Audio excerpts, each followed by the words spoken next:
Social media psycho Chebrolu Kiran బెయిల్పై బయటకు వచ్చాడు. అయితే ఈ విషయం చాలా గోప్యంగా ఉంచారు చాలామంది వ్యక్తులు కావాలనే. ఇదే వైఎస్ఆర్సీపీనో మరొక పార్టీకి సంబంధించినటువంటి సోషల్ మీడియా సైకో బెయిల్పై బయటకు వస్తే రచ్చ రచ్చ చేసేటువంటి కొంతమంది వ్యక్తులు శక్తులు కిరణ్ చేబ్రోలు బయటికి రావడంతో చాలా సైలెంట్గా ఉన్నారు. అసలు ఈ కిరణ్ చేబ్రోలు బయటికి ఎలా వచ్చాడు, ఎందుకని ఇతనికి సంబంధించి పీటీ వారెంట్ లేకుండా ఉంది, ఎందుకని ఇతను బెయిల్ పిటిషన్పై అభ్యంతరాలు ఎవరూ వ్యక్తం చేయలేదు, పోలీస్ అధికారులు ఎవరూ కూడా ఈ కిరణ్ చేబ్రోల్ని కస్టడీకి ఎందుకు కోరలేదు, ఎందుకంత ఈజీగా ఆయనకి బెయిల్ వచ్చింది. మంగళగిరి కోర్టు 14 రోజులు ఆయనకి రిమాండ్ విధించిన తర్వాత 14 రోజుల తర్వాతే ఇతనికి బెయిల్ రావటానికి గల ప్రధానమైనటువంటి కారణాలు ఏంటి, ఇప్పుడు అందరినీ కూడా ఆలోచింపజేస్తున్నటువంటి ప్రశ్నలు ఇవి.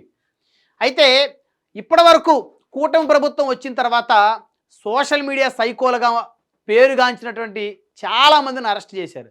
అయితే వారి మీద వివిధ పోలీస్ స్టేషన్లో కేసులు నమోదయ్యాయి. ఒక పోలీస్ స్టేషన్లో కేసు నమోదైనటువంటి తరుణంలో మరి ఆ కేసు మీద వారు జైలుకి వెళ్ళినటువంటి తరుణంలో, రిమాండ్కి వెళ్ళిన తరుణంలో, వారు బయటకు వచ్చేటువంటి తరుణంలో ఇంకొక పోలీస్ స్టేషన్లో కేసు నమోదైంది. ఎగ్జాంపుల్ చూస్తే పోసాని కృష్ణమురళి, బోరుగడ్డ అనిలు, ఇలా చాలామంది ఉన్మాదులు. అయితే ఇప్పుడు కూటమి ప్రభుత్వం అందరినీ సమానంగా చూస్తున్నాం అని చెప్తున్నటువంటి తరుణంలో చేబ్రోలు కిరణ్ మీద ఎందుకు వివిధ పోలీస్ స్టేషన్లో కేసులు నమోదు కాలేదు అంటే, వైఎస్ఆర్ కాంగ్రెస్ పార్టీ అధినేత మాజీ ముఖ్యమంత్రి జగన్మోహన్ రెడ్డి గారి సతీమణిని చాలా జుగుప్సాకరంగా మాట్లాడినటువంటి ఈ సైకో, ఈ ఉన్మాది ఎలా బయటకు వచ్చాడు, అసలు ఇది ఎలా సాధ్యమవుతుందంటూ అందరూ చాలా ఆశ్చర్యానికి గురవుతున్న పరిస్థితులు కనపడతా ఉన్నాయి.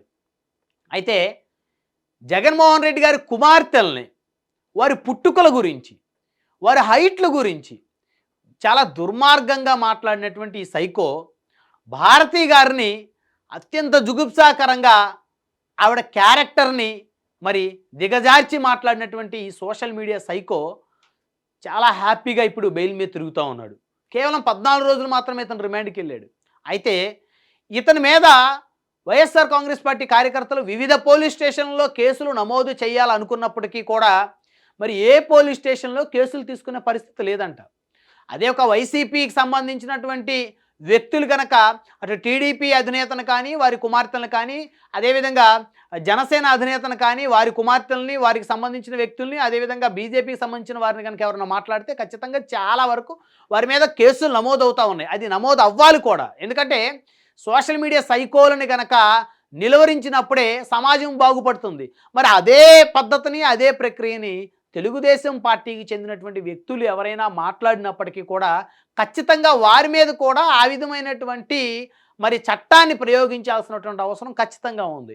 మరి ఈ కిరణ్ చేబ్రోలు మాట్లాడినటువంటి మాటలు, అతని యొక్క జుగుప్సాకరమైనటువంటి ఆ మాటలు, సమాజం మొత్తం సిగ్గుతో తలదించుకునే ఆ మాటలు సాక్షాత్తు ముఖ్యమంత్రి చంద్రబాబు నాయుడు గారే చెప్పారు. పార్టీలో ఉండి, తెలుగుదేశం పార్టీలో ఉండి ఎవరైనా మహిళల మీద కనుక అసభ్యకరంగా మాట్లాడితే వారిని క్షమించను, వారి తాట తీస్తాను, వారి తోలు తీస్తాను, వారిని లోపలేస్తాను, ఎప్పటికీ బయటికి రానివ్వనని. మరి కిరణ్ చేబ్రోలు 14 రోజులకే చాలా ప్రశాంతంగా బయటకు వచ్చాడు. మరి మిగతా ఎవరైతే వైసీపీకి చెందిన సోషల్ మీడియా సైకోలు ఉన్నారో వారందరూ కూడా జైల్లో చాలామంది ఇబ్బందులు పడ్డారు. బోరుగడ్డ అనిల్ లాంటి వాళ్ళు మరి పోలీసులకి మభ్యపెట్టి మరి సపర మర్యాదలు చేయించుకున్నారు. అయితే పోసాని కృష్ణమురళి లాంటి వ్యక్తులు చాలా ఇబ్బందులు పడినటువంటి పరిస్థితి ఉంది. అయితే కొంతమంది వారికి ఉన్నటువంటి ప్రత్యేక పరిస్థితుల దృష్ట్యా, అక్కడ ఉన్నటువంటి పోలీసు అధికారులతో వారికి ఉన్నటువంటి పరిచయాల దృష్ట్యా మరి వారు ఇబ్బందులు పడతా ఉన్న పరిస్థితి ఉంది. కొంతమంది వారితో ఉన్నటువంటి సాన్నిహిత్యం దృష్ట్యా బాగానే జైల్లో ప్రశాంతంగా బతుకుతూ ఉన్నారు. మరి ఇతను 14 రోజుల రిమాండ్లో కిరణ్ చేబ్రోల్ని ఎవరైనా ఒక పోలీస్ అధికారి ఎక్కడైనా వారిని ఒక్క మాట మాట్లాడటం కానీ, దూషించడం కానీ జరిగిందా? మరి చక్కటి ఫుడ్ పెట్టి ఉంటారు, అందులో ఎలాంటి డౌటు లేదు.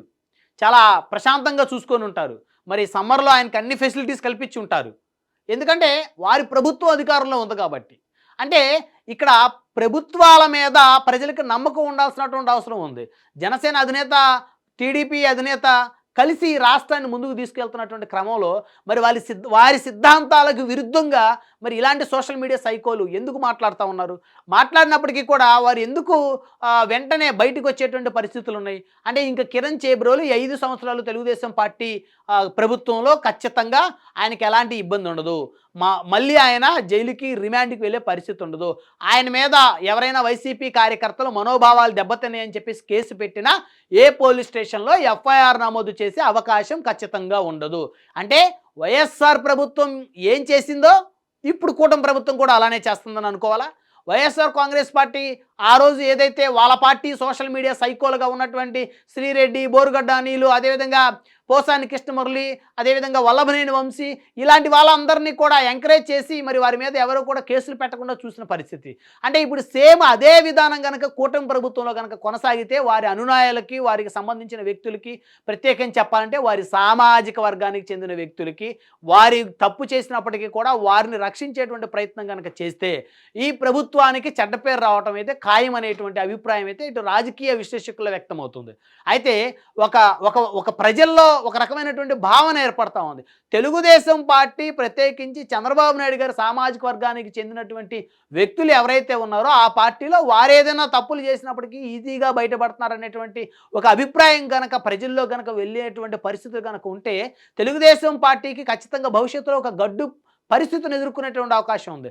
ఎందుకంటే టీడీపీ అధినేత, జనసేన అధినేత కులాలకు మతాలకు అతీతంగా వారిద్దరూ కలిసి రాష్ట్రం కోసం ముందుకెళ్తున్నటువంటి తరుణంలో ఇలాంటి సోషల్ మీడియా సైకోల్ని ఏరివేత వేయాల్సినటువంటి సమయంలో మరెందుకు వారు ఉపేక్షిస్తూ ఉన్నారు అనేటువంటి ఒక అభిప్రాయం కూడా ప్రజల్లో ఏర్పడుతూ ఉంది. సో మొత్తానికి ఈయన కిరణ్ చేబ్రోలు బెయిల్ పిటిషన్ రద్దు చేయమని చెప్పేసి ఏ పోలీస్ అధికారి కానీ ఎవరు కూడా అడిగిన పరిస్థితి లేదు. ఇతన్ని కస్టడీలోకి తీసుకుంటాను అని చెప్పేసి విచారించాలని చెప్పేసి అడిగిన పరిస్థితులు లేవు.